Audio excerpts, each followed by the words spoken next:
Bonjour Tania, Bonjour Béni. comment est-ce que tu vas? Oui, ça va et toi? Alors tu pourrais juste te présenter pour ceux et celles qui ne te connaissent pas encore? Du coup, je m'appelle Tania Sifa et je suis à Valenciennes depuis à peu près 2 ans, je dirais. Je fais des études en spécialité chimie. Je suis en 2e année de licence et je suis membre actif de l'association 3E. Je suis la secrétaire. D'accord. Est-ce que tu pourrais juste nous dire pourquoi est-ce que tu as choisi particulièrement la chimie comme étude? Particulièrement la chimie, en vrai, j'ai toujours aimé tout ce qui était mélange parce que je crois et je suis pratiquement sûre que la chimie nous entoure dans tout ce qu'on fait. Ouais. Même la nourriture qu'on mange, c'est pratiquement de la chimie parce qu'on fait nécessairement des mélanges. Et étant passionnée de mélange, je me suis dit, vas-y, je vais carrément prendre de la chimie. Du coup, c'est parti de cet amour-là que mon choix s'est porté. En fait, c'est une passion. Voilà, on va dire que c'est une passion, oui. Et du coup, dans tous les pays que tu as vus pour pouvoir poursuivre tes études, pourquoi particulièrement la France? T'aurais pu aller ailleurs pour pouvoir poursuivre tes études? La France, déjà, la facilité de la langue. Ouais. Et je sais que nombreux chimistes sont d'ici. D'accord. Non, donc mon choix a été assez vite fait.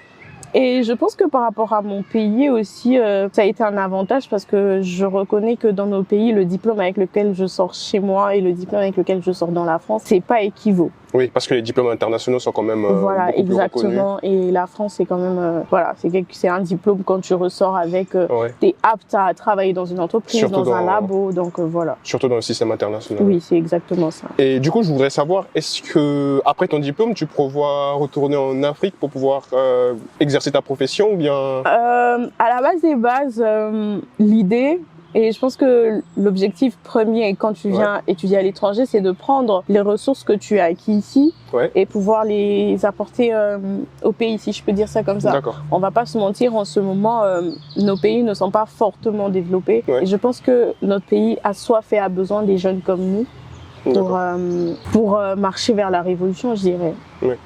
Ensuite, je voulais savoir parce que, vous savez, lorsqu'on rentre au pays, c'est un nouvel environnement professionnel.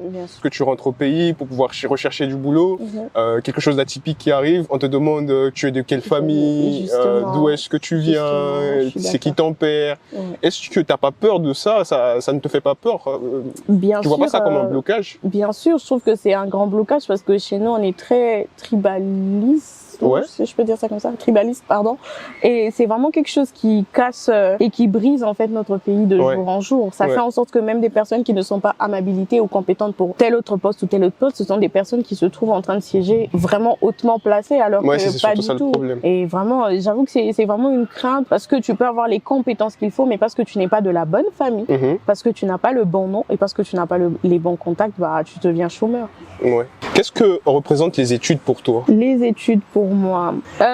Étant plus jeune, je ne voyais pas vraiment l'importance des études, on va dire. Parce que je me disais, voilà, je vais à l'école pour apprendre à lire, à écrire et ça s'arrête là. Mais je me rends compte que le fait de pousser l'étudiant ou l'élève à réfléchir, ça te permet, même quand tu es en entreprise, tu sais trouver une solution parce que tu sais comment est-ce qu'il faut réfléchir et démanteler un problème en plusieurs petites portions, de sorte à ce que tu puisses trouver une solution. Alors au jour d'aujourd'hui, pour moi, les études, c'est quelque chose d'important. C'est vraiment quelque chose d'important parce que ça ouvre vraiment l'intelligence. Ça permet de mieux réfléchir. D'accord. Est-ce que tu conseillerais à un jeune Africain, par exemple, qui est actuellement en train de nous regarder, qui veut, par exemple, se lancer dans l'entrepreneuriat au détriment de pouvoir poursuivre ses études, qu'est-ce que tu lui conseillerais à cette personne? Personnellement, je dirais que en soi, faut avoir la passion. Faut avoir vraiment la passion parce que je sais que les études, si tu te donnes pas, si t'aimes pas, t'y arrives pas. Parce que nécessairement, avec les études, faut savoir faire des sacrifices. C'est surtout ça. Et si tu n'es pas passionné, je suis désolée, mais tu vas forcer à un moment donné, tu auras plus l'énergie nécessaire pour forcer. Je dirais que vraiment, faut être passionné par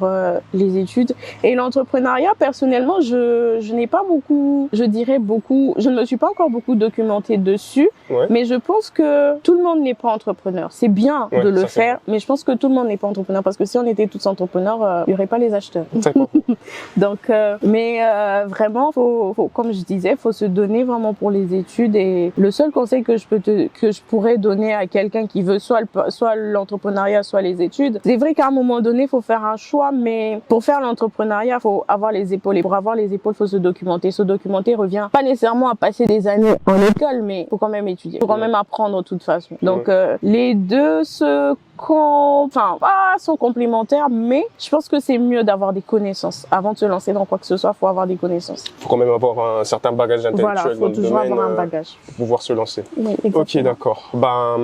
Dis-nous, raconte-nous un peu comment est-ce que c'est arrivé, ton intégration en France, ton arrivée en France, les différentes difficultés peut-être que tu as eu à rencontrer au niveau administratif, au niveau scolaire. Ok. Comment est-ce que ça s'est passé? En soi, je suis arrivée il y a 2 ans, comme je vous ai dit. Et je vais dire que ça a été compliqué parce que nécessairement chez nous, enfin je dirais dans le pays où je viens, on n'a pas nécessairement tous ces papiers qu'il faut donner, toutes ces justifications qu'il faut donner. Et au début, ça a été vraiment dur. Et Dieu merci, en tout cas je bénis vraiment le Seigneur, d'avoir fait en sorte que je puisse tomber sur des gens qui ont pu m'accompagner dans l'association, bien sûr. J'ai eu un parrain qui m'a accompagné dans toute démarche. Tout ce qui était démarche. Et par exemple, moi, je ne savais pas qu'en étant étranger, il fallait faire légaliser son acte de naissance. Si je n'avais pas rencontré quelqu'un pour me le dire, je n'allais pas le savoir. Donc, c'est des petites démarches comme ça. Après, c'est pas anodin aussi. C'est pas anodin parce que ce sont des papiers, des vrais justificatifs qu'il faut fournir. Parce que après, sinon, vous vous retrouvez coincé dans énormément de choses. C'est la grosse difficulté des étudiants lorsqu'ils arrivent en France. En fait, c'est que, par exemple, j'ai rencontré des étudiants qui ont passé 2 ans sur le territoire français, mais qui malheureusement n'ont toujours pas de médecin traitant. Voilà. Des démarches administratives assez anodines, mais qui au final font toute la différence. Oui, justement. Je crois que c'est sur base de ça aussi que l'association a été fondée, l'association 3E. C'est vraiment dans le but de cadrer, enfin pas cadrer, je dirais, mais accompagner les étudiants parce que c'est pas toujours évident. La peur de l'inconnu, tu sais pas dans quel environnement tu es, tu sais pas vers qui tu vas te tourner. Et justement, c'est pour ça que l'association 3E est là. Alors, question suivante, c'est que certains étudiants, ils rencontrent beaucoup de difficultés dans leur recherche d'emploi, par exemple de job étudiant, comme par exemple de recherche de stage. Ils rencontrent pas mal de difficultés dans ça. Est-ce que tu aurais quelques conseils à certains actuellement qui sont par exemple en train de chercher, quelques tips, quelques astuces peut-être? Pour les jobs et les stages, je pense qu'il faut toujours savoir se rapprocher des bonnes personnes. D'accord. Parce que en soi, les contacts aussi, ça sert à quelque chose. Mais il y a des structures au sein déjà de l'université qui sont aptes à vous aider pour avoir des stages ou des jobs. Mais par rapport à l'association 3E, on a aussi traité ce sujet-là et on fait des partenariats avec des grandes entreprises. Des entreprises pour surtout les jobs saisonniers. Parce qu'on sait que en plein cursus scolaire, c'est assez compliqué pour les étudiants. Donc, vu que quand c'est les vacances, les chefs d'entreprise nous contactent de sorte à ce que on a besoin d'un certain nombre de personnes. En fait, il y a un certain partenariat. Il y a un certain partenariat qui fait en sorte que l'association, on fait monter les CV et puis ils analysent et ils recrutent. D'accord. Mais sinon, faut toujours chercher, faut jamais se fatiguer. Tant que tu n'as pas une réponse positive, ne t'arrête pas. Jamais.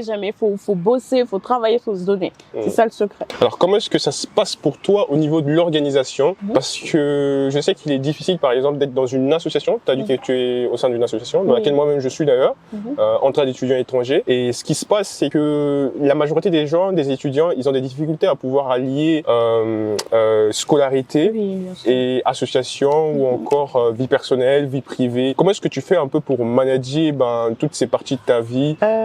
En toi, faut savoir que quand on arrive ici, la première chose qui fait en sorte qu'on soit dans la France, c'est d'abord les études. Faut jamais laisser ses études parce que tu as des obligations envers l'association. Parce que on va pas se mentir, notre association, c'est une association à but non lucratif. On ne paye pas les membres qui sont dans l'association. Ça, c'est vrai. Et c'est vraiment quelque chose, on ne demande pas aux membres de laisser leur cours ou d'abandonner leur cours pour venir à des réunions. C'est pour savoir que la plupart d'entre nous, on est tous étudiants dans cette association. Ça, c'est vrai. Donc, on sait comprendre qu'il y a un temps où on peut faire des réunions et il y a un temps où on ne pourra pas faire des réunions. Déjà, c'est vraiment le plus gros avantage que j'ai et qui fait en sorte que je puisse vraiment faire la part des deux. Et je dirais que les cours prennent quasiment tout le temps que j'ai. Mais on va dire que sur 7 jours, j'ai 4 jours, 5 jours en cours et j'ai les 2 jours où je ne suis pas en cours. Ça fait que j'ai au moins une journée où je peux passer, étant donné que je suis secrétaire, j'ai quand même beaucoup de la paperasse. Et vraiment, c'est le samedi, c'est un jour où c'est vraiment un jour où je prends toute l'administration, j'analyse, je fais, s'il faut rédiger, je rédige. C'est pas faux. Et est-ce que tu prévois aujourd'hui continuer au sein de l'association ou bien tu prévois peut-être aller dans une autre ville ou faire ton inscription? Comment est-ce que ça se passe en fait dans la ville dans laquelle tu es? Personnellement, je dirais que la ville, elle est bien faite pour les études. Elle est calme, elle est atypique pour les études. Vraiment, je conseillerais à beaucoup d'étudiants de se retrouver à Valenciennes pour faire leur cursus en tout cas.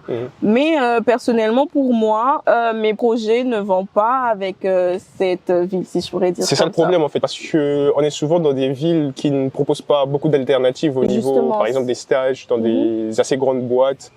En parlant de ça, est-ce que tu as déjà eu à faire un stage d'études? Pas encore. J'ai pas encore eu à faire un stage. Je dois le faire l'année prochaine. D'accord. Ok. Alors Tania, que représente l'échec scolaire pour toi? Est-ce que tu as déjà été en échec même? Si oui, comment est-ce que tu as fait pour affronter ça et puis pour passer au-dessus? L'échec scolaire, c'est pas une fatalité, ce n'est pas une pénalité. Il faut savoir tomber. Il faut savoir. En fait, pour apprendre à marcher, il faut qu'on tombe nécessairement. Pour apprendre quelque chose, il faut savoir où il y a des failles pour pouvoir marteler la chose. Et oui, j'ai déjà eu à connaître l'échec. Et ce qui m'a relevé, je dirais, c'est plus mes parents et aussi moi-même. Surtout ton entourage et ton Surtout mon entourage, parce que je me suis dit, nombreux avant moi l'ont fait. Si moi, j'y arrive pas, je peux y arriver. C'est pas parce que une fois j'essaye et que ça passe pas que au final, c'est mort quoi. Non, c'est pas possible. En fait, je dirais vraiment, pour surmonter l'échec, faut avoir un bon mental. Et il faut avoir confiance en soi. Et puis aussi surtout être bien entouré. Être bien entouré parce que des fois on a des phrases que vous entendez, par exemple non tu vaux rien, t'as échoué, maintenant tu vas faire quoi de ta vie? Alors qu'il y a plusieurs options. Et puis on est en France, on est en Europe, c'est pas la même chose que lorsqu'on est en Afrique. En Afrique c'est autre chose. Ici tu peux très bien ne pas avoir ton BTS, tu vas en bachelor, t'as pas un bachelor, tu fais des formations, tu fais ta licence, tu fais ton master. En fait il y a plusieurs alternatives. Ici tu ne peux pas tomber et rester à terre en fait. Oui, ça c'est vrai. Et du coup qu'est-ce que toi tu dis aux gens, parce qu'on rencontre ça ici en France, c'est qu'il y a plusieurs étudiants qui au final arrivent dans des situations extrêmement difficiles, comme par exemple ils n'ont pas fini telle formation, ils sont passés à autre chose, et par après ils n'ont pas également fini, ils sont passés par toute autre chose. Comment est-ce que tu les perçois cela? Et qu'est-ce que tu pourrais leur conseiller à eux? En fait, je crois que ces personnes-là déjà sont instables au niveau du choix. C'est vrai que dans la vie, on ne sait pas nécessairement où est-ce qu'on va parce qu'on ne sait pas de quoi il fait demain. Mais on n'avance pas aussi à l'aveugle. Ça, c'est vrai. Faut avoir une certaine image de ce qu'on veut être et ce qu'on a envie d'avoir. En fait, c'est ça les étudiants, c'est que ils ne savent pas vraiment ce qu'ils veulent au départ et ça fait qu'au final, ils puissent s'orienter dans tout et n'importe quoi. J'en ai moi-même croisé, j'ai rencontré une personne qui avait fait 5 fois Parcoursup, d'ailleurs, et qui a changé de formation 5 fois de suite. Et du coup, ça fait que derrière, administrativement parlant, ça passait plus en fait au niveau des préfectures, ce genre de choses. Exactement. Et qu'est-ce que tu pourrais leur conseiller à ces personnes? Moi, je dirais, faut déjà savoir ce qu'on veut en vrai. Parce que quand on s'engage dans un parcours, un BTS, tu fais 3 ans dedans. C'est 2 ans le BTS. 2 ans, excusez-moi. 2 ans. Une licence, tu fais 3 ans. Un master, tu peux faire 2 ans aussi. Donc, il faut que tu saches où est-ce que tu vas quand tu t'engages dans ça. Tu te dis, ok, j'ai 3 années, j'y vais à fond, j'ai mon diplôme, je ressors avec quelque chose. Et en fait, c'est ça. Mais je pense que c'est vraiment cette instabilité qui fait en sorte qu'il puisse abandonner au final. T'entends quelqu'un parler de, je sais pas, tel a fait ingénierie et après ça va, mais c'est pas parce que tel l'a fait que toi ça va t'aller. Parce que chacun a sa capacité. En fait, il faut chercher ce que toi-même tu veux faire déjà. Ce qui va à tes mains. Ok. Tu pourrais juste nous raconter ton parcours scolaire, tes plus petites classes jusqu'à aujourd'hui, et comment est-ce que t'as pu affronter tous les défis auxquels tu as eu à faire face? Alors déjà, j'ai fait la classe maternelle comme tout le monde. J'ai fait l'école primaire comme tout le monde, mais j'ai dû changer d'école 2 ou 3 fois, je crois. D'accord. Alors la maternelle, je l'ai fait dans une autre école, dans un établissement bien sûr au pays. Et quand je suis allée en école primaire, je dirais, je l'ai fait encore dans une autre école, dans un autre établissement. Et je pense que quand je suis arrivée en 2e primaire, je devais passer la classe de 3e et je devais changer d'école. Je change d'école et il fallait faire un test en fait. Donc, il y a des tests d'entrée. Oui, exactement. Je vais dans un autre établissement. Moi, je me dis, ok, je suis intelligente, je révise pas. Je me dis, vas-y, on y va au talent.